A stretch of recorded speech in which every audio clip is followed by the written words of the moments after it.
I won't wade into the controversy or unnecessarily wade into the controversy of the 70-hour or 90-hour work week. Don't want my name to also come into the news.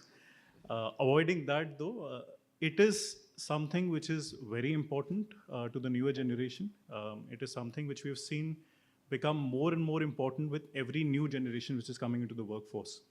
I think in the previous panel, we were able, at least I was able to hear right at the end, the gentleman from ITC Hotels talking about the fact that when he went for a lecture 11 and a half years back to a business school, he mentioned the fact that at Ivy schools, people are willing to take a pay cut of 30%, wherein there are companies which are more ethically oriented, which are more oriented from a longer term perspective.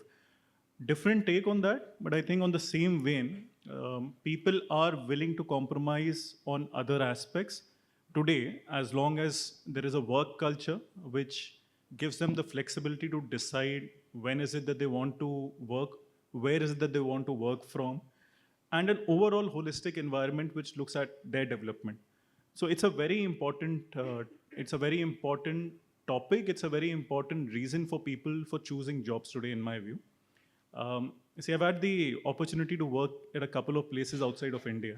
Just to take examples from there.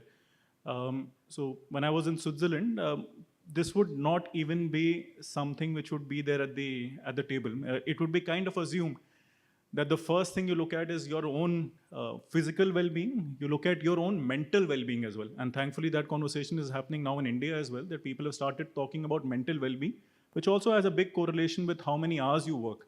And whether by overexertion, whether by working for very long hours, you actually get burnt out as well.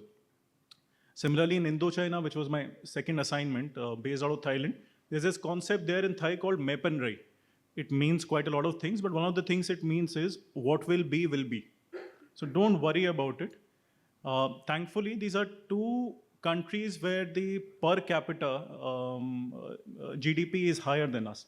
And at a broad level, that is what I see for our country as well. As the GDP keeps on increasing, we'd see people having more and more choices. They would not be limited to only working in a particular sector or working in only some jobs. And accordingly, there'd be more prioritization to things like work culture, work-life balance as well. The only probable exception to this rule, at least which comes to my mind, is China, where while there is economic output which has increased, per capita GDP has increased, but that has not necessarily led to reduction in work hours. So